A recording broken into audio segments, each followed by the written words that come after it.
To power on the scanner, press the power button on the right side of the unit. There should always be a box of disposable vinyl gloves available for use. Because this is a shared community space, it's imperative that when using the scanner, you always wear gloves. This greatly reduces the risk of smudging and subsequent damage and possible scrapes to the glass from repeated cleaning. When scanning slides, open up the hood of the scanner and then see this flag here. Grab onto that handle and remove that flag, and that's going to reveal the top scanner. That's what's going to allow us to scan slides. Before scanning, check both scan windows for any dust. To remove dust, always try the air duster first. Zero contact cleaning is our first line of defense. If dust or smudges remain on the glass, we can carefully wipe the glass with a dry microfiber cloth. It's very important to never use moistened wipes, solvents, or any other fluids on the glass. Introducing any moisture to the glass risks moisture buildup under the glass and possible mildew, permanently damaging the scanner and seriously impacting the quality of our scans. Notice the indentation on the left edge of the scan bed labeled C. Match that with the tab on the slide caddy labeled C to ensure the caddy is properly positioned for slide scanning. Once you've properly placed the caddy, now lay your mounted slides in the caddy. If the slides have been mounted properly, the correct orientation will be with the labels face down.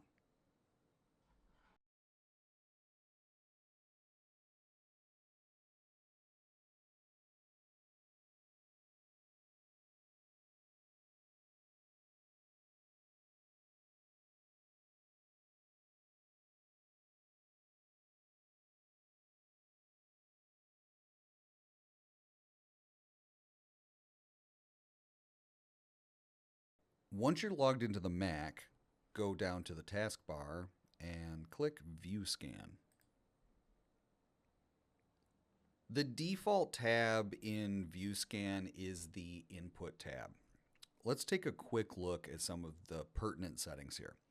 And this video is intended to get you started with scanning your slides, so in the interest of time, we'll skip over a lot of the settings in this tutorial. That doesn't mean that they're not important or useful to adjust for specific workflows, but this will help get you started before diving into the deeper settings and adjustments. Under Options, let's switch this to Professional. Task should be set to Scan to File. Source, if the source is not set to Perfection V600, we need to change that. That's very important. If this is not set correctly, then we won't be scanning. For mounted slides as well as 35mm negatives, the mode should be Transparency. This activates both scanners, top and bottom. That's why we removed the cover from the underside of the scanner hood. The scanner is lighting our slides from both sides, which is the only way we can successfully scan transparent images using a scanner. Media, we'll leave that as slide film.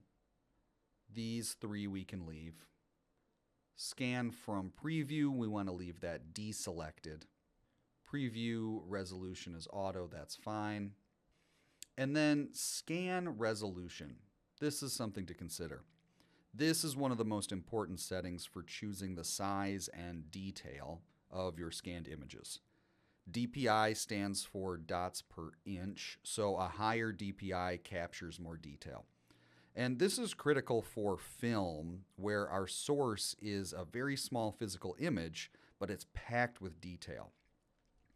I would say 3200 is a great DPI. That's sort of the sweet spot for high quality archiving. It creates a file with enough detail for large prints and screen viewing. You can go higher.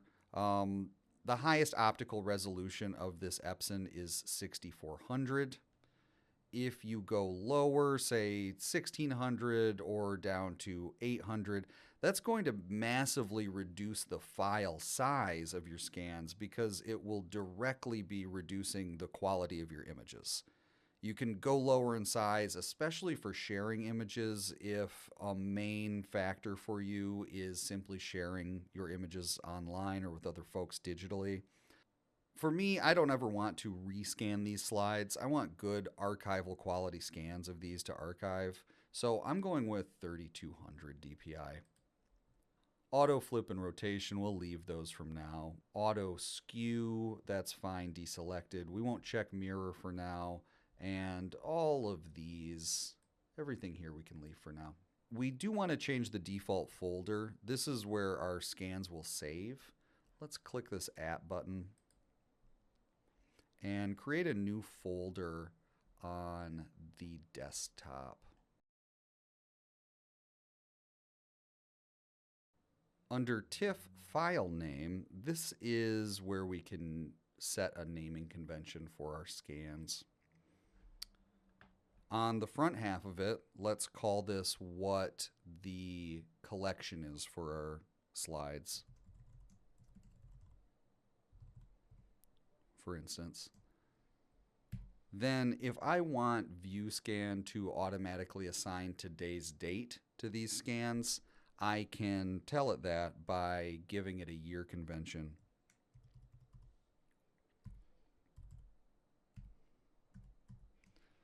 So if I put Y's and M's and D's in here, it will fill those out with today's date. And then if I want VueScan to number these files in sequential order, I can put 001 plus. We won't be doing thousands of them, so we can just do 2 zeros and a 1 plus.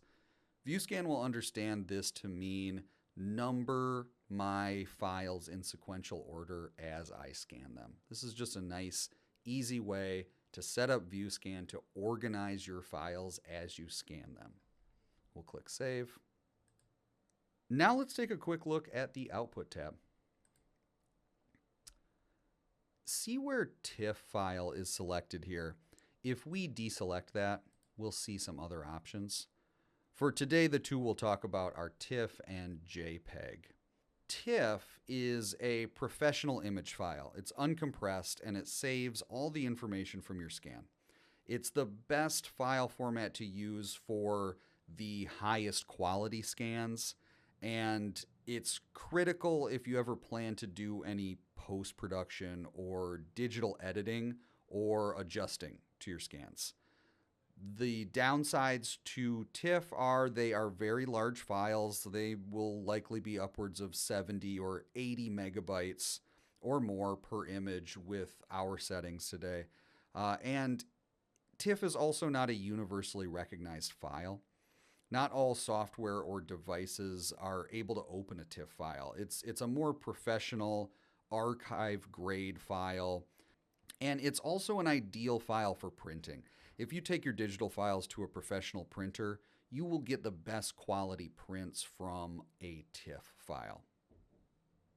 The other option you will likely recognize is JPEG. This is a universally recognizable file type. That means any software or device that can view pictures can open this file type.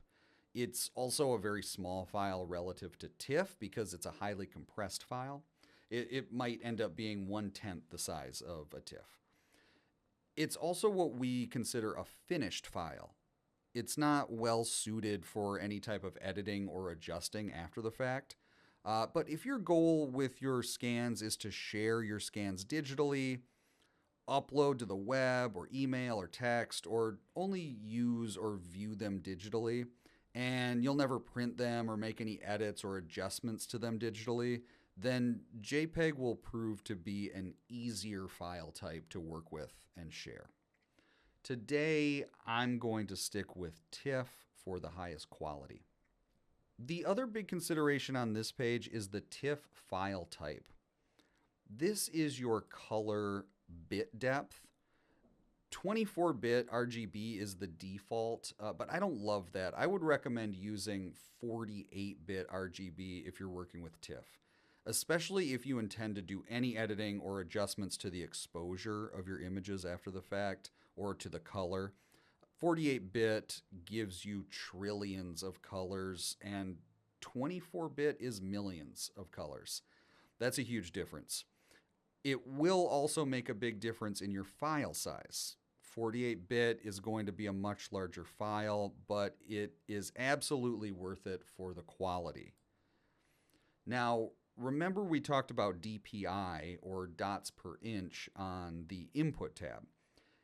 If you need to decrease your file size for any reason, I would recommend lowering your DPI and keeping your bit depth at 48-bit rather than sacrificing your color. To use the analogy of building a house, DPI is the size of the house, and bit depth is the quality of the building materials. We're always going to get better results if we build the house well, even if we build it a little smaller. And speaking again of DPI, printed size here is a helpful tool if we know we're going to blow these up for printing. You can select your intended print size and the DPI will be adjusted accordingly. Let's click back over to Input for now. Make sure everything looks good. And now we can run a preview scan of our slides before we scan them. Click the preview button. We'll speed this up for the demonstration. This can take 30 seconds to a minute or so to render a preview of your slides. So once our preview is rendered, first thing we'll notice is that VueScan does a pretty smart job of auto-cropping our slides. It identifies the borders pretty well and puts a cropped box around them. Before we make any adjustments to the cropping though, let's look more closely at the images and make sure we've laid them on the scan bed with the correct orientation. So here we have what appears to be 4 landscape shots.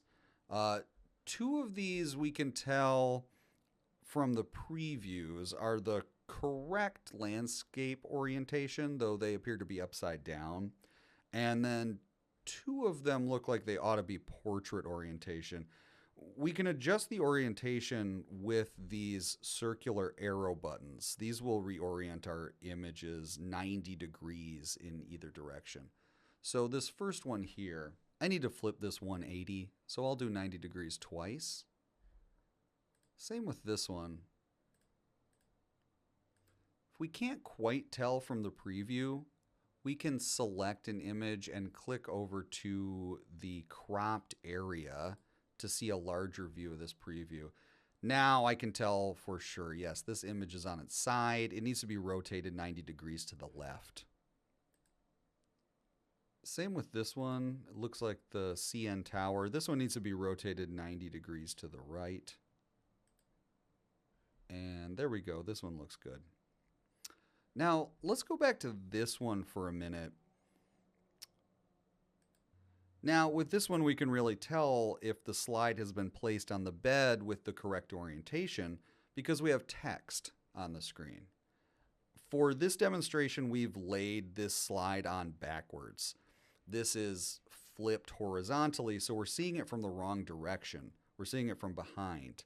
But we don't need to adjust this in the scanner itself. We can isolate this image like we have and click on this mirror button, which will flip the image horizontally. Let's go back to Overview and take a closer look at the auto cropping. VueScan does a pretty smart job of cropping, recognizing, seeing where the images are in our slides and putting a cropped box around them. We can make micro adjustments to these as needed. If we need to widen or tighten a crop, we can do so by clicking and dragging the box at any of its points. There's some guess and check work here since the preview is so small, but we can click back over to the cropped area again and see right where that crop is. If I'm going to edit these later, I might go for some more bleed at the edges to make sure I capture the full image. But if on the other hand, we know that we won't do any editing to these images and we just want clean images with 90-degree angles, we can crop this a little bit more. I'll go back to the overview and I'll drag down around these corners just a little bit to crop any of that black. So this is up to you, or you can trust the auto cropping. These look good to me for now, so let's start scanning. We'll go down here and click Scan. Now, the scanner scans one slide at a time, so since we have 4 cropped areas selected, it'll do 4 individual scans back to back. It's also going to do 2 passes for each scan. The scanner has 2 light sources. It has a standard visible light lamp, and it has a second infrared lamp. VueScan is using both. During the first pass, as we see here, the scanner uses the standard lamp and it captures all the actual photographic image with all its colors. If only this scan is saved, though, it'll include all the physical dust and scratches and fingerprints and smudges that might be on the slide. So it also does a second pass. We see the second pass in this black and white scan. This pass is only using the infrared lamp. So VueScan is creating a defect map here to identify areas of imperfections. And then the software takes the color scan and lays this defect map over it, and then uses an algorithm to intelligently heal or in-paint the areas on the image that were identified as defects. And then it exports a file as a corrected image with the dust and the scratches digitally removed. So this is a really nice feature. It does all the work automatically for you. It saves a ton of time in editing. I find that it works quite well. That said, if you don't want to use it, or perhaps for archival or historical purposes, it's not appropriate to make any digital adjustments or enhancements to your image, you can turn this setting off completely in the Filter tab.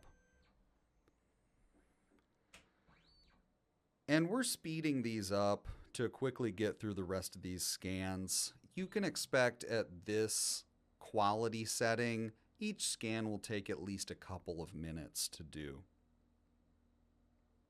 You'll know your scans are done once the cancel button at the bottom of the screen disappears and is replaced with your preview and scan and view buttons. Once you're done scanning for the day, you can quit VueScan.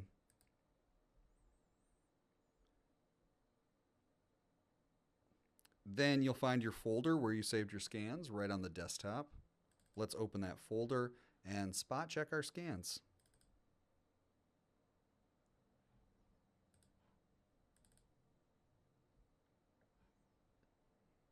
Looks good. And you can see here, since we did TIFF and we did 48-bit color and 3200 DPI, these are large image files. If we'd done 24-bit color JPEGs, these would be significantly smaller, maybe a megabyte or less. So it really depends on what you need. As always, move these files over to your own personal storage device. Check to make sure they have successfully transferred to your storage device. And once you've done that, delete your folder, move it to the trash, go down to trash, and empty the trash.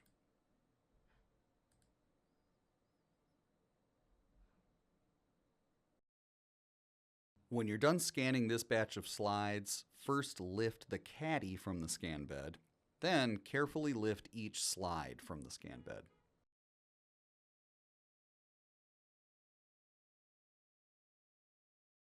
When you're done scanning, replace the flag with the white side facing out back in the teeth of the hood of the scanner.